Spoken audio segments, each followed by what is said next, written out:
Dear students, आज अपना topic है polar form of A complex number.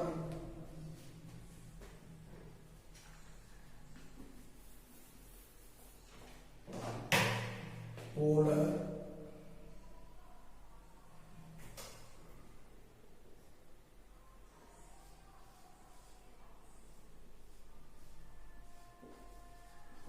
form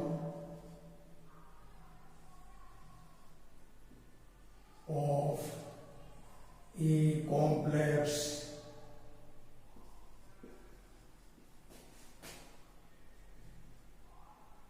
number.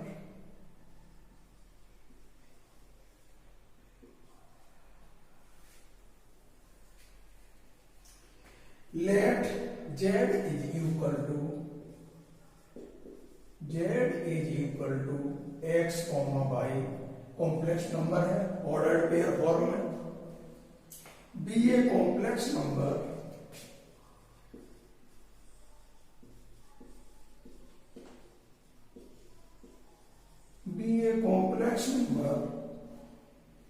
Represented by the point B,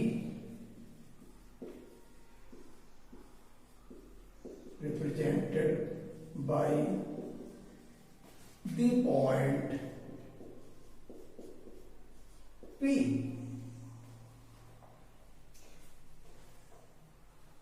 on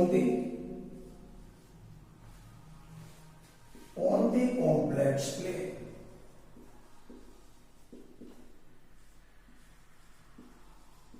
Full stop. If r comma theta be the polar coordinate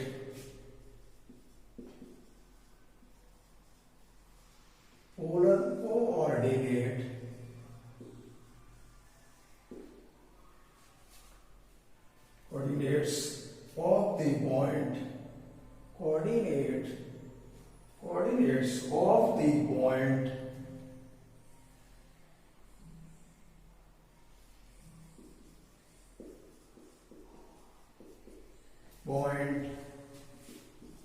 px by, then we have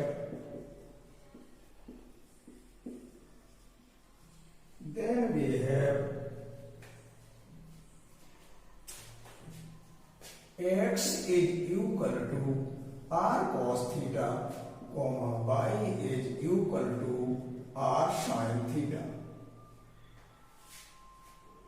इनको on squaring and adding कर दिया जाए, on squaring and adding we get x square plus y square is equal to r square. तो यहां से क्या होगा, r square is equal to, ये हो गया मॉडुलस ऑफ जेड का स्क्वायर। क्यों? चूंकि जेड इज इक्वल टू होता है x f casual i y, तो मॉडुलस ऑफ जेड निकालें तो ये होता है root x square plus y square. तो मॉडुलस ऑफ जेड का स्क्वायर कर दिया जाए तो ये हो गया x square plus y square. तो हमने x square plus y square की जगह पर मॉडुलस ऑफ जेड का स्क्वायर लिख लिया। Taking square root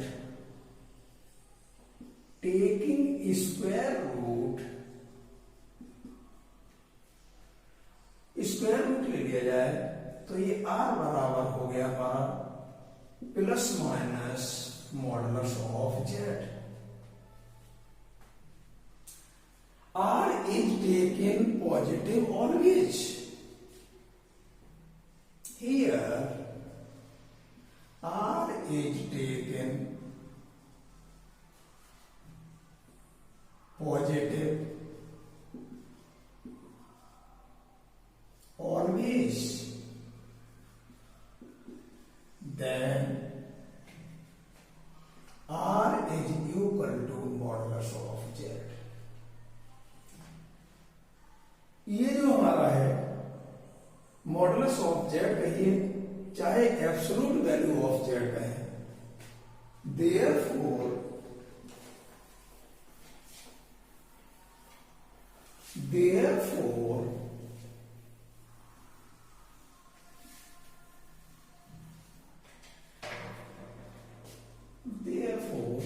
the modulus or absolute value of z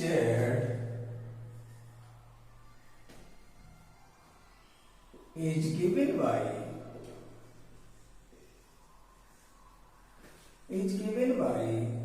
modulus or absolute value of z is given by r। तो modulus of z का मान क्या होगा? r। Again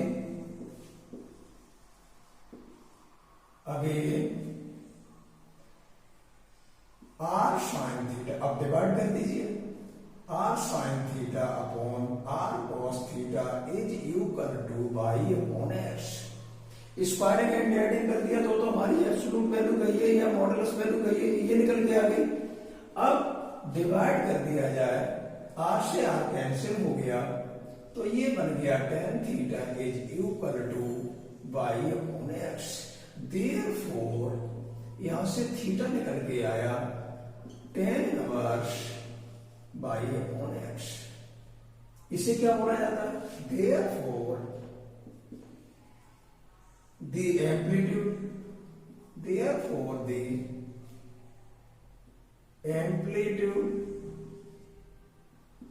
or argument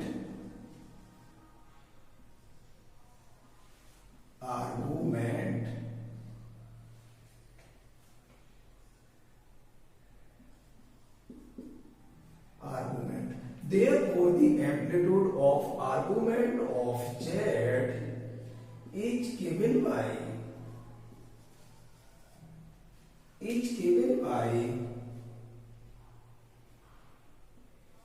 argument, short में लिख देते हैं argument ARG, argument of z या कहिए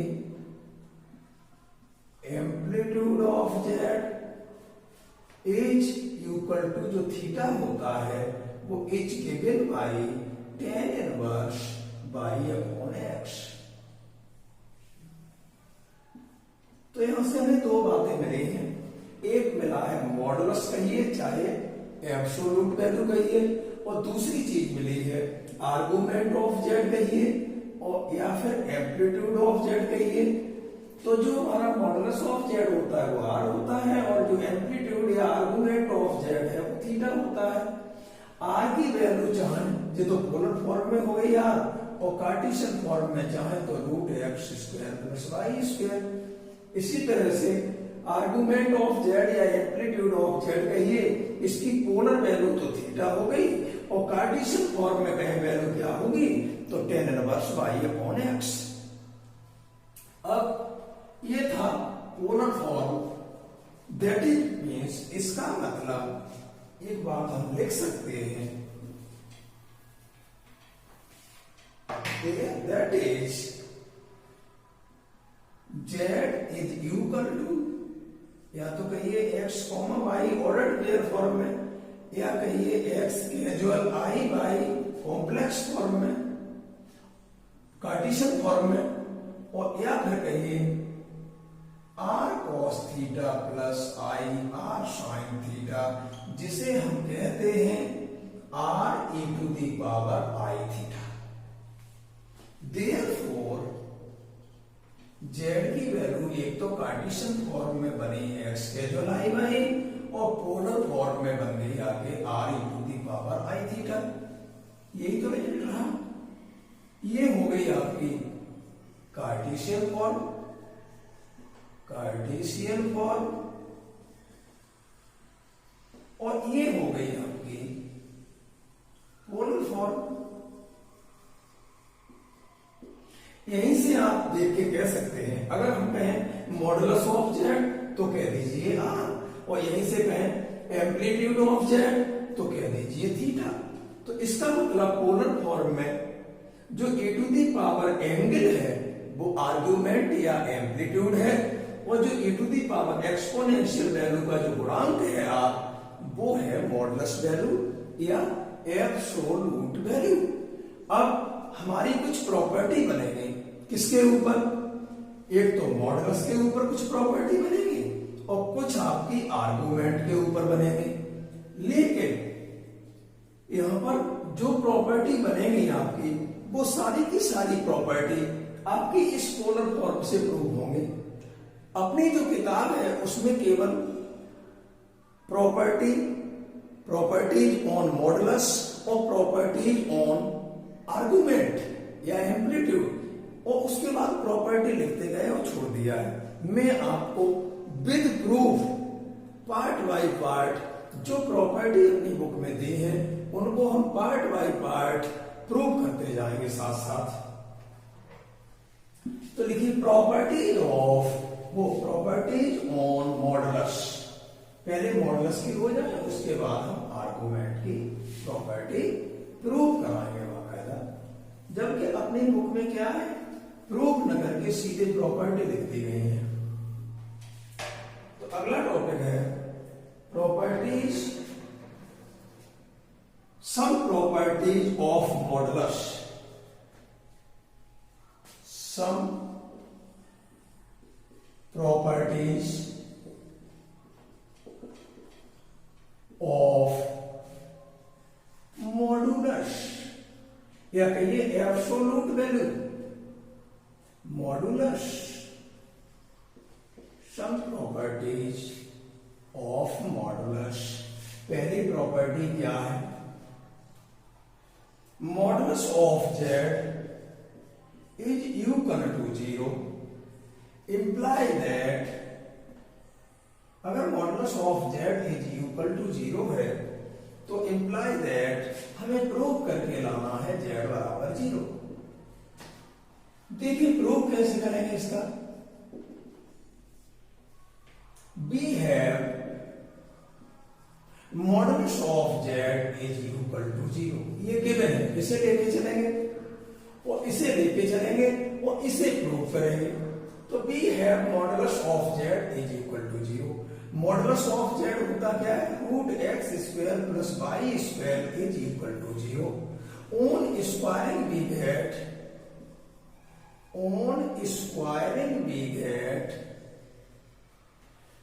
x square plus y square is equal to 0।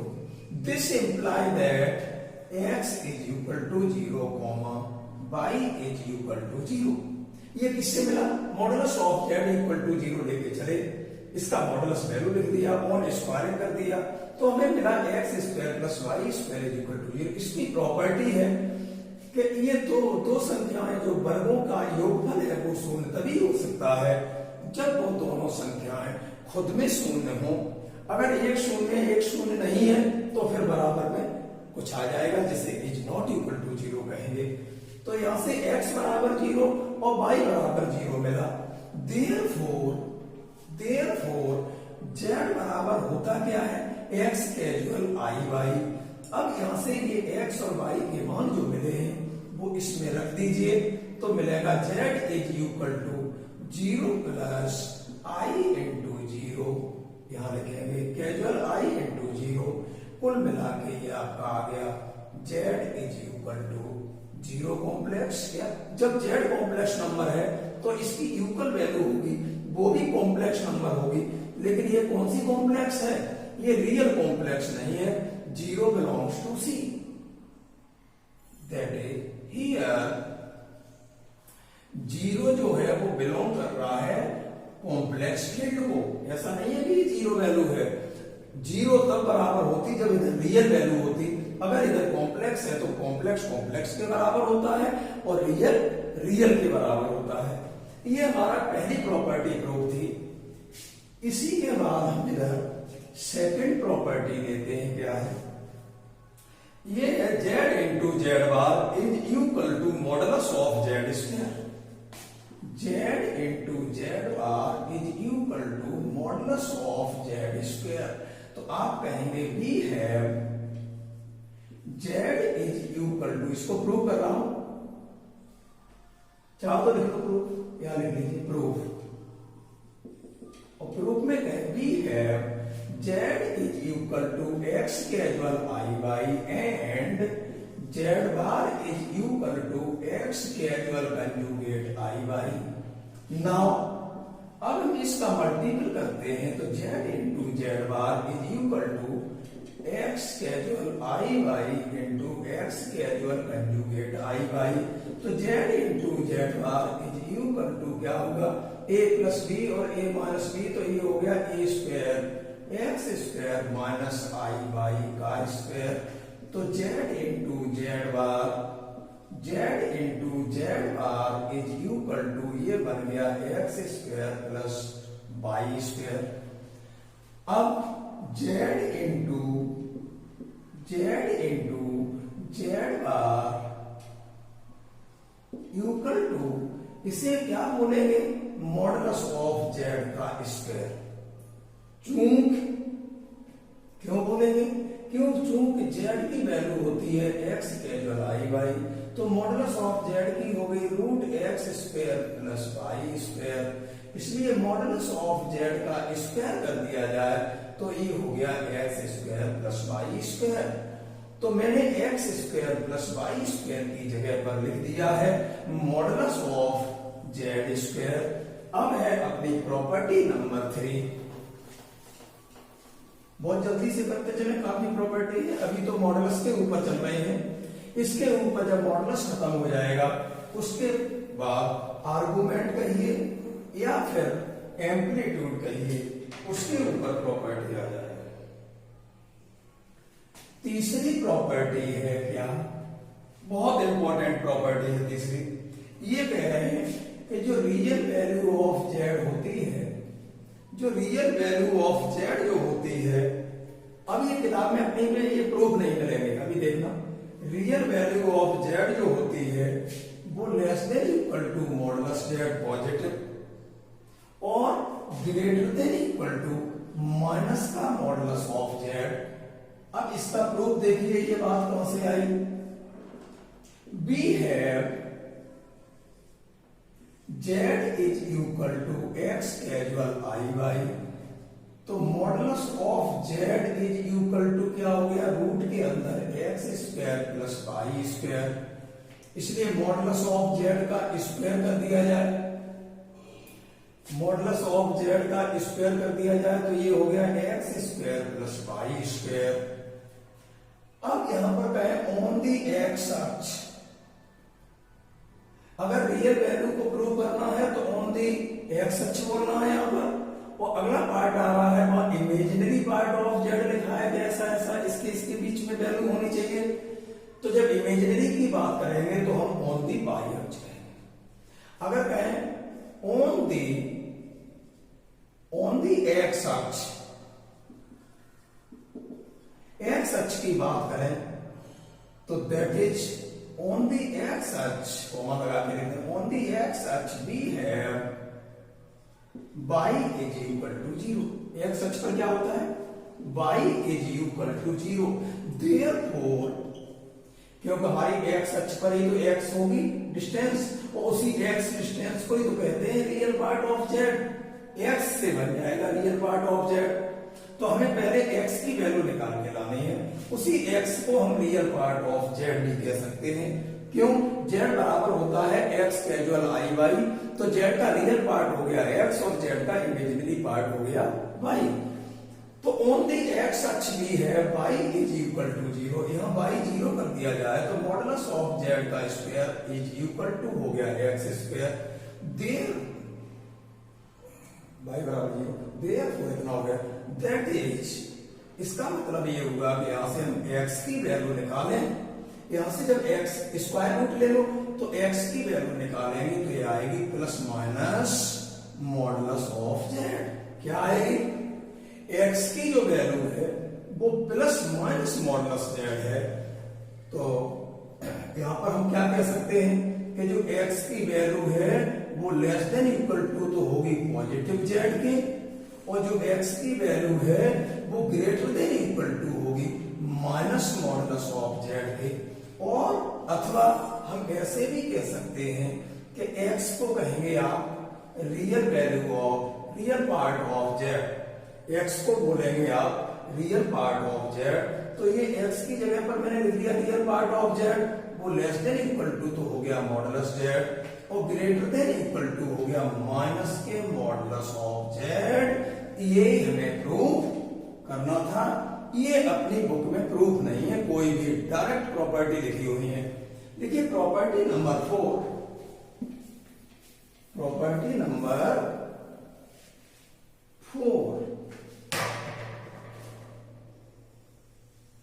Fourth property क्या है कि imaginary part of z less than equal to modulus of z और greater than equal to minus का modulus of z. तो इसकी proof में हम कह के चलेंगे we have z is equal to x i y. तो यहां से आप मॉडुलस ऑफ जेड निकालें तो ये हो गया रूट के अंदर x square plus y square, real part का वर्ग प्लस इमेजिनरी पार्ट का वर्ग। तो यहां से आपका ऑन स्क्वायरिंग वी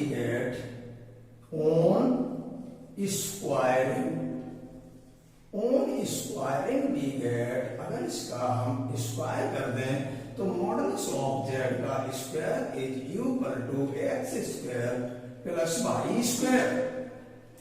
अब कहेंगे ऑन दी, जैसे कहा था पिछले में ऑन दी एक्स अक्ष, जैसे इसमें कहेंगे ऑन दी वाई अक्ष, कॉमा लगा के कहें we have on the y अक्ष we have x is equal to 0, comma लगा के फिर कहें देन अगर वाई 0 है, वो सॉरी वाई अक्ष पर x 0 है तो मॉडुलस ऑफ जेड का स्क्वायर इज इक्वल टू हो गया Y square.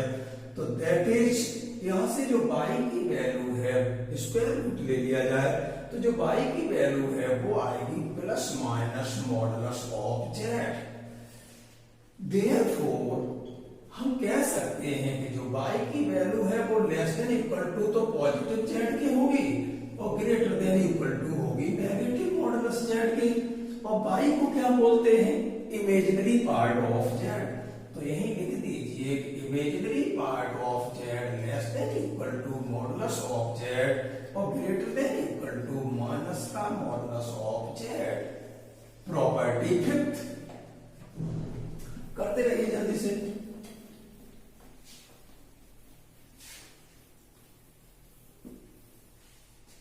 Property fifth,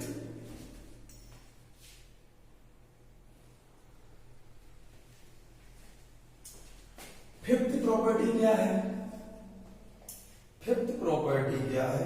modulus of Z1 गुणा Z2 is equal to modulus of Z1 into Z2, modulus of Z1 into Z2 is equal to modulus of Z1 into modulus of Z2।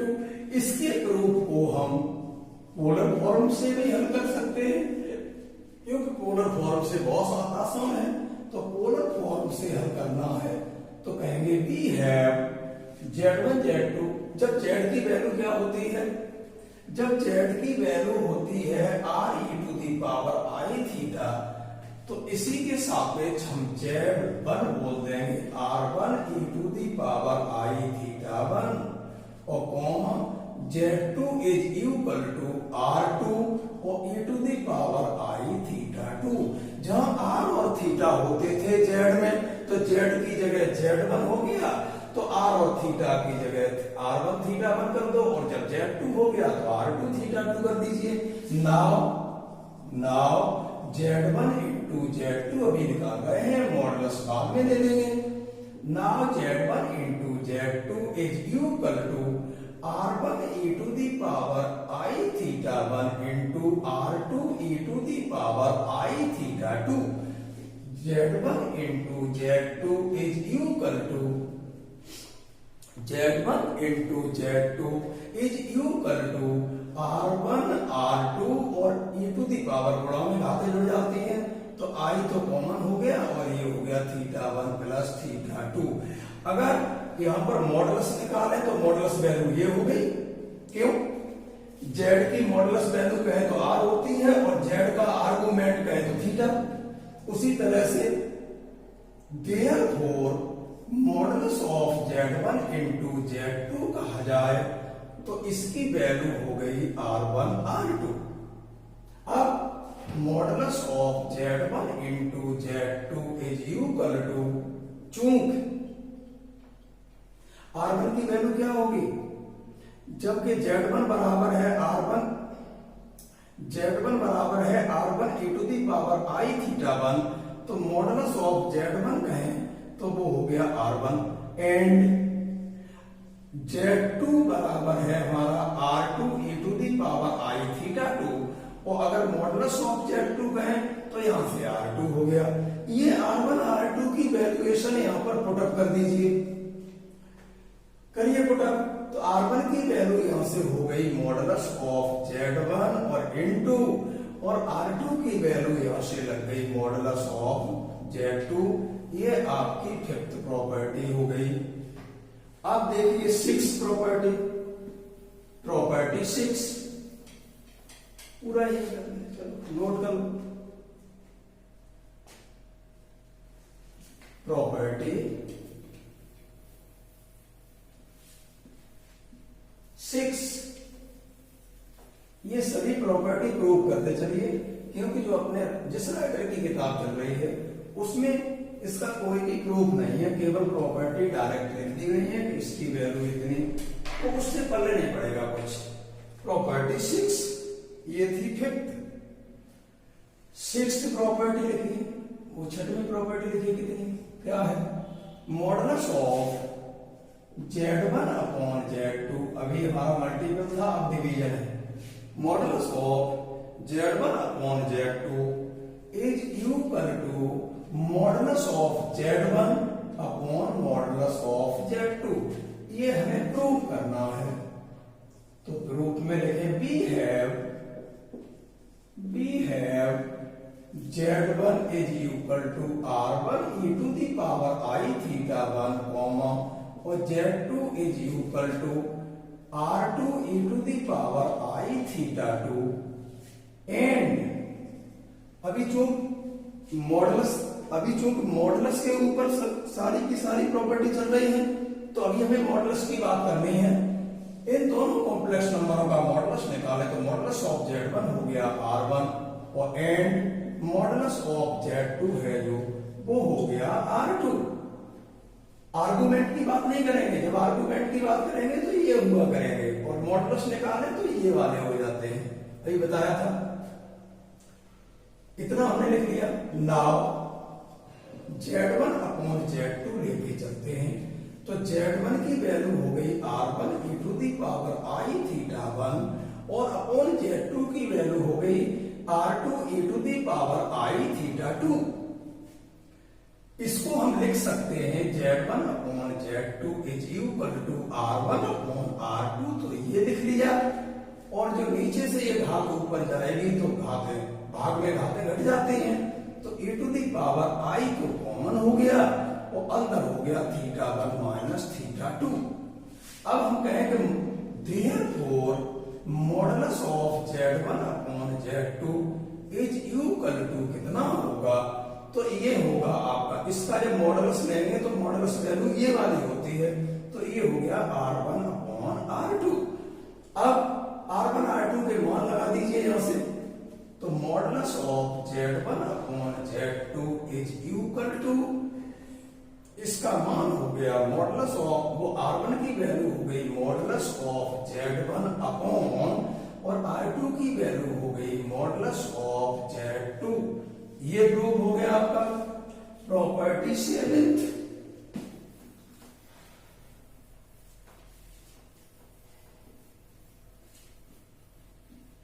Property 7th property क्या है,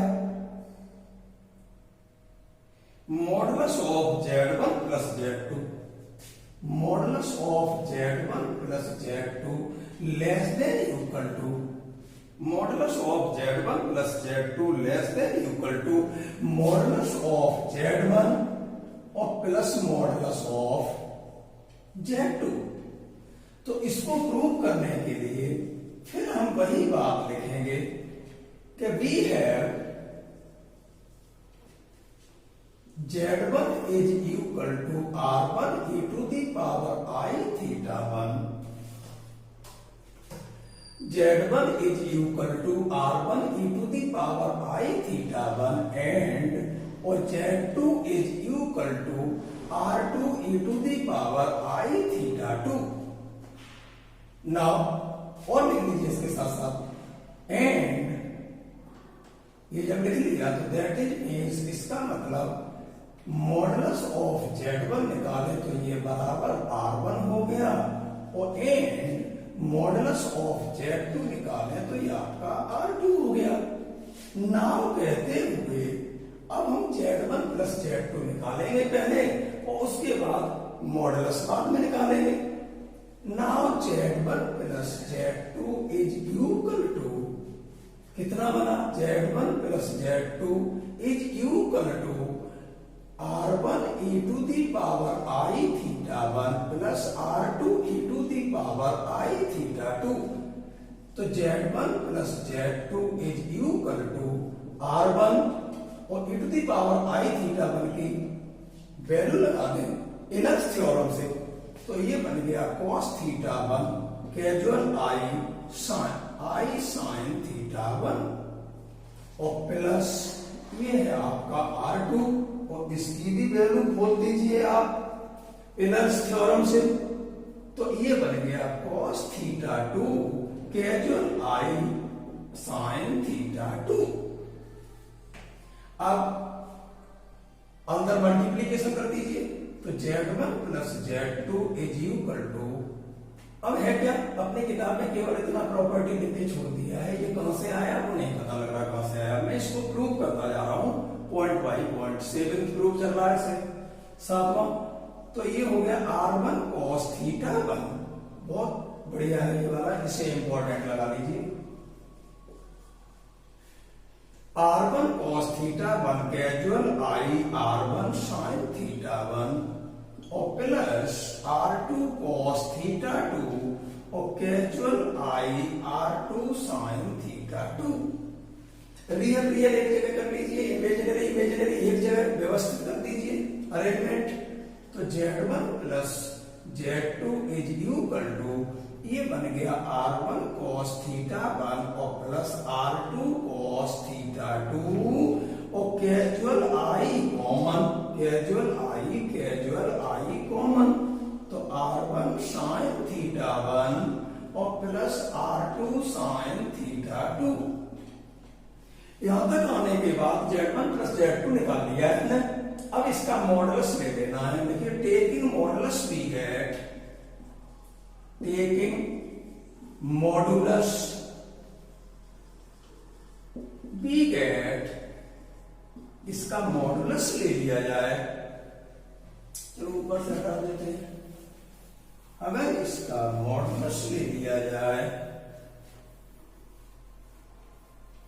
तो क्या बनेगा, modulus of Z1 plus Z2 is equal to root के अंदर real part का वर्ग, तो R1 cos theta 1 plus R2 cos theta 2 का स्क्वायर, रियल पार्ट का वर्ग हो गया R1 cos theta 1 plus R2 cos theta 2 का स्क्वायर प्लस, और ये आपका हो गया R1 sin theta 1 plus R2 sin theta 2 का whole square.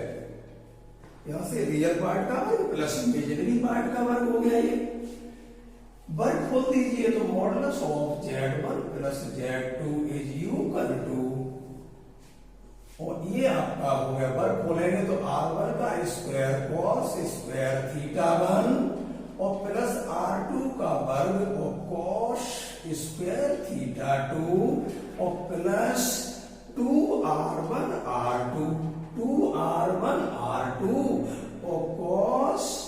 θ1 into cos θ2 plus इसका वर्गमूल है तो r1 का square sine square θ1 plus r2 का स्क्वायर और साइन स्क्वायर θ2 जगह कम है, चलो यहां लिख देते हैं, और plus 2 into r1 r2 sine θ1 into sine θ2 ये बन गया। तो modulus of z1 plus z2 is equal to root के अंदर आर स्क्वायर r1 का वर्ग कॉस वर्ग θ1 और r1 का वर्ग साइन वर्ग θ1, इसमें से r1 का वर्ग कॉमन ले लिया जाए तो ये हो गया cos वर्ग θ1 प्लस साइन वर्ग θ1 जिसकी वैल्यू 1 होती है, प्लस इसी तरह से r2 का वर्ग और ये कॉमन लिया जाए, r2 का स्क्वायर कॉमन ले लें तो ये बनेगा cos वर्ग θ2 और साइन वर्ग θ2, इसका मान भी 1 हो गया, प्लस 2 इंटू r1 r2 यहां से कॉमन ले लिया जाए तो इस कोष्टक में बन गया cos θ1 गुणा cos θ2 और प्लस साइन θ1 इंटू साइन θ2, इतना बन गया। अब इसको हम लिख सकते हैं modulus of z1 plus z2 is equal to, ये आपका हो गया r1 का स्क्वायर, ये है आपका r2 का स्क्वायर और प्लस के ये है 2r1 r2 और ये cos a cos b plus sign b बन गया cos a माइनस b का फॉर्मूला, तो cos और θ1 माइनस θ2। अब बहुत इंपॉर्टेंट बात आ रही है यहां पर, इस पर ध्यान रखें। आप ये बताइए जो टेबल होती है उसमें साइन और कॉस की वैल्यू कैसी होती है? साइन में कितना भी एंगल ले लें लेकिन शर्त है वो फाइनाइट एंगल होना चाहिए। Sine finite angle less than equal to 1 और ग्रेटर देन इक्वल टू -1 और यही कॉस में होती है, इस तरह से होती है। चूंकि कॉस एंगल कुछ भी हो सकता है, थीटा कहें या θ1 माइनस θ2 कहें, cos θ1 minus θ2 less than equal to 1 और ग्रेटर देन इक्वल टू होता है -1। अब इसमें से हम कौन सी वैल्यू लें? हियर वी चूज हम यहां से चुनेंगे कौन सी? चूंकि हमारा जो प्रूफ करवाया गया है उसमें कंडीशन लगी है लेस देन इक्वल टू की, प्रूफ में कंडीशन का एक ही है लेस देन, मॉडुलस ऑफ यही तो लिखा है modulus of z1 plus z2 less than equal to modulus of z1 plus modulus of z2, यही तो लिखा है। तो यहां बताइए कंडीशन क्या है, लेस देन इक्वल टू है कि greater than equal to? cos θ1 minus θ2 का जो मान है वो लेस देन इक्वल टू तो 1 है और इसी cos θ1 माइनस θ2 की जो वैल्यू है वो ग्रेटर देन इक्वल टू -1 है, तो हम ग्रेटर देन इक्वल टू वाली वैल्यू यहां पुट अप करेंगे लेस देन इक्वल टू वाली। हमारी जो प्रॉपर्टी प्रूव करनी है वो कह रही है कि मुझे लेस देन इक्वल टू लाना है, तो लेस देन इक्वल टू लाना है तो आपको ये वाला पोर्शन उठाना है। हियर वी चूज, यहां पर मोस्ट इंपॉर्टेंट बात है, 3 लाइनें खींच लीजिए। 3 लाइनों का मतलब होता है कि ये बात कैसी है, ब्रह्मा विष्णु महेश जैसी। तो here we choose cos θ1 minus θ2 की value less than equal to वाली उठानी है तो ये उठा लो, और अगर कोई प्रॉपर्टी अभी प्रूव करेंगे जहां ग्रेटर देन इक्वल टू कहीं आ रहा होगा तो ये कह देंगे cos θ1 minus θ2 greater than equal to -1, ये कह देंगे। लेकिन चूंकि हमें लेस देन इक्वल टू लाना है इसलिए मैंने यहां पर लेस देन इक्वल टू वाली वैल्यू उठा ली है। चलिए इसे पुट अप कर देते हैं। Therefore, modulus of z1 plus, ये बहुत इंपॉर्टेंट बात है यहां पर ध्यान रखें थोड़ा सा, modulus of z1 plus z2 is equal to root के अंदर r1 का वर्ग प्लस r2 का वर्ग, ये तो है ही, और प्लस के 2r1r2 लिखा है आपका। लेकिन इसकी जगह पर जैसे ही हम ये वैल्यू 1 लगाएंगे तैसे ही जो कंडीशन ये लगी है वो इक्वल की जगह पर लेस देन इक्वल हो जाएगा। क्यों? इसकी जगह पर वैल्यू लगा रहे हैं लेस देन इक्वल टू 1, तो इसकी वैल्यू 1 तो यहां रख दी और लेस देन इक्वल टू जो रिलेशन है वो इक्वल की जगह पर हो गया लेस देन इक्वल। अब क्या है हमारा Z1 प्लस Z2 का modulus less than equal to, ये हमारा क्या बन गया R1 का वर्ग प्लस R2 का वर्ग प्लस के 2r1r2। तो इसे बोलेंगे आप R1, इसे बोलेंगे R1 प्लस R2 का होल वर्ग, यही तो बना। और इस होल वर्ग से ये रूट कैंसिल हो गया, तो कुल मिला के हमारा बना Z1 प्लस Z2 का modulus less than equal to R1 plus R2। अब जहां हमने प्रूफ लिखा था वहां जाइए और देखिए R1 की वैल्यू क्या थी, मॉडुलस ऑफ Z1, R2 की वैल्यू क्या थी, मॉडुलस ऑफ Z2। तो ये हमारा हो गया Z1 प्लस Z2 का modulus less than equal to R1 की वैल्यू लगा दी हमने मॉडुलस ऑफ Z1 और प्लस R2 की वैल्यू लगा दी हमने मॉडुलस ऑफ Z2। ये हमें प्रूफ करना था। अब होमवर्क लिख लीजिए। कौन सी है, 7वीं प्रॉपर्टी मैंने कर दी है। अगली 8वीं क्या है, modulus of Z1 minus Z2 greater than equal to modulus of Z1 minus modulus of Z2। और अगली है modulus of Z1 plus Z2 greater than equal to. इसको आप करके ये आगे वाली और फिर अगली वाली लास्ट वाली में हम दोनों को ऐड कर देंगे। इसी प्रॉपर्टी से, इसी प्रॉपर्टी के द्वारा, मतलब द्वारा नहीं, इसी प्रॉपर्टी से नहीं, इसी प्रॉपर्टी की तर्ज पर जब आप चलेंगे तो आपकी कौन कौन सी प्रॉपर्टी प्रूव होगी। 7वीं प्रॉपर्टी तो मैंने ही की थी, प्रॉपर्टी 8, प्रॉपर्टी 9 और प्रॉपर्टी 10। ये तीनों प्रॉपर्टी हम आपको ये भी देखना चाहते हैं। ऐसा तो नहीं है कि आप वीडियो देख ही नहीं रहे हो और देख रहे हो तो नोट्स बना नहीं रहे हो। इसलिए जो व्हाट्सएप ग्रुप में आप जुड़े हुए हैं उसमें सॉल्व करके अपने वो सॉल्व वाला पेज उसमें आप सेंड करेंगे कल कि हमने 8वीं और 9वीं और 10वीं प्रॉपर्टी प्रूव कर ली है। और अगर ये काम करके नहीं भेजा तो 3rd ईयर में बंद कर दूंगा। हमें ऐसा लग रहा है कि आप अभी पढ़ने के इच्छुक नहीं हैं। 8, 9, 10 प्रॉपर्टी इसी तरह पे आप प्रूव करेंगे। इसके बाद हमारा टॉपिक आ रहा है सम प्रॉपर्टीज ऑफ आर्गुमेंट्स। इसके ऊपर भी देख लो, अभी मॉडुलस की बात होती रही है, अभी आर्गुमेंट की बात नहीं हुई है। और ये टॉपिक जब खत्म हो जाएगा इसके बाद 2 दिन का काम और इस चैप्टर में बचा है।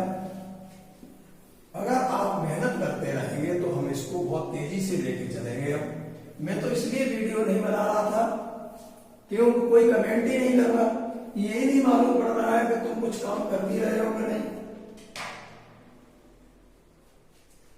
अच्छा, आगे क्या है, सम प्रॉपर्टीज। मॉडल्स के ऊपर खत्म हो गई। मॉडल्स के ऊपर हमने 3 प्रॉपर्टी आपको होमवर्क के लिए इसलिए दी है कि आप थोड़ा हाथ पैर चलाएं। जो रक्त का संचालन कोरोना जैसी विषम परिस्थितियों के साथ रक्त का संचालन बना रहे और आपकी थोड़ी वर्जिश भी होती रहे। आप तो कलम चलाएंगे नहीं, नोट्स कभी तुमने जीवन में बनाए नहीं, तो अब क्या बनाओगे। Some properties, some properties of arguments,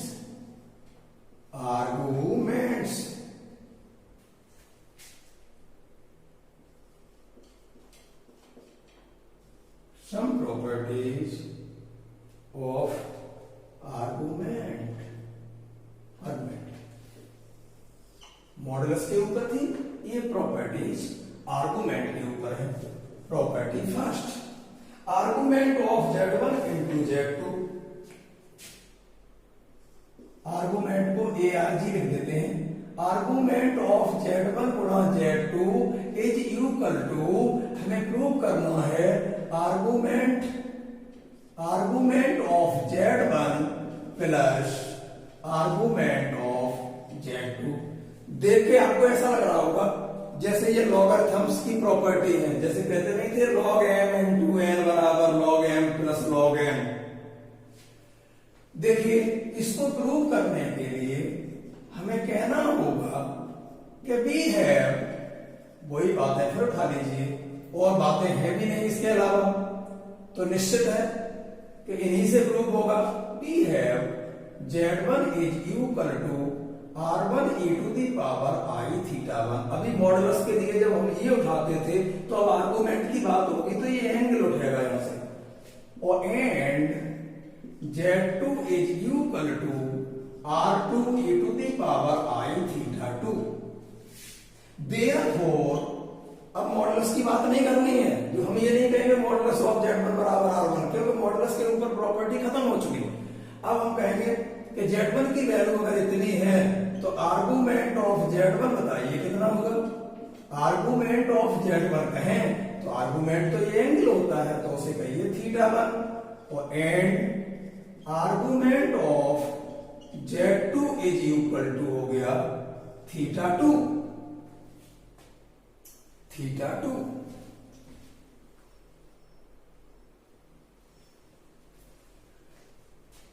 देखो हमारा Z1 की वैल्यू ये है, Z2 की ये है, तो आर्गुमेंट ऑफ Z1 ये हो गया और आर्गुमेंट ऑफ Z2 ये हो गया। नाउ कहते हुए हम लेके चलेंगे अभी Z1 Z2 और फिर मॉडुलस ले लेते थे, जैसे ही अभी लेके चलेंगे Z1 Z2 और मॉडुलस लेके आर्गुमेंट लेंगे। तो now Z1 into Z2 is equal to R1 e to the power I theta 1 into R2 e to the power I theta 2। तो Z1 into Z2 is equal to, ये हो गया R1 R2 और e to the power हो जाएगा, गुणा में बातें जुड़ जाती हैं तो I कॉमन हो गया, तो थीटा 1 प्लस थीटा 2। अब ये कहा जाए कि Z1 इंटू Z2 का आर्गुमेंट क्या होगा, तो argument of Z1 into Z2 कहा जाए, जब आर्गुमेंट ऑफ Z1 कहें तो ये एंगल, आर्गुमेंट ऑफ Z2 कहें तो ये एंगल, तो argument of Z1 into Z2 कहें तो ये angle is equal to theta 1 plus theta 2। अब थीटा 1 थीटा 2 के ये मान लगा दीजिए, तो argument of Z1 into Z2 is equal to, ये हो गया आर्गुमेंट ऑफ Z1 और प्लस, और ये बन गया आर्गुमेंट ऑफ Z2। ये हमें प्रूव करना था, ये आर्गुमेंट की प्रॉपर्टी हो गई फर्स्ट। अब आर्गुमेंट की सेकंड प्रॉपर्टी,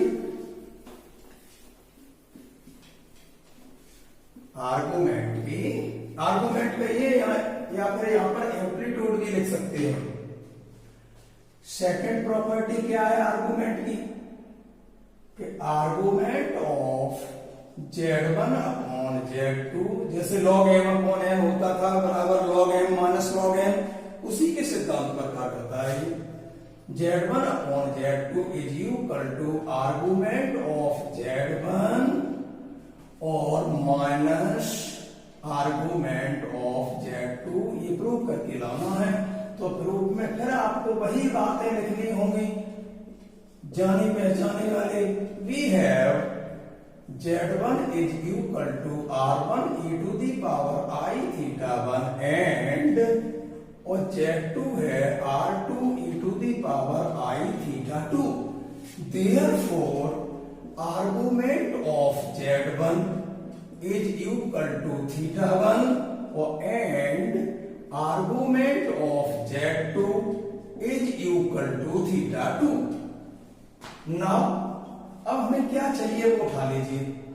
नाउ हमें Z1 अपॉन Z2 लेके चलना है, तो Z1 upon Z2 is equal to क्या हो गया, R1 e to the power I theta 1 upon R2 e to the power I theta 2।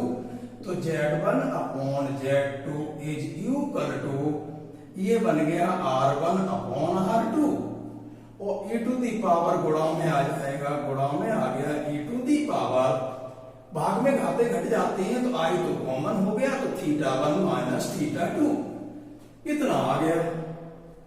अब हम कहें कि आर्गुमेंट ऑफ z1 अपॉन या एम्पलीट्यूड ऑफ AMP लिख देते हैं उसमें, ARG की जगह AMP amplitude. Argument of z1 upon z2 is equal to कितना होगा, आर्गुमेंट तो ये एंगल होता है e टू दी पावर वाला, तो ये हो गया θ1 माइनस θ2। θ1 θ2 की ये वैल्यू पुट अप कर दीजिए यहां पर, तो argument of z1 upon z2 is equal to, और ये आपका हो गया argument of z1 minus argument of z2। Third property देखिए क्या है, प्रॉपर्टी थर्ड, सेम वही नियम है जो लॉग में होते थे, लॉगरिथम्स, लघुगुणक। आगे तीसरी प्रॉपर्टी है कि argument of 1 upon z is equal to minus और आर्गुमेंट ऑफ z। तो इसको प्रूव करने के लिए हम कहेंगे कि we have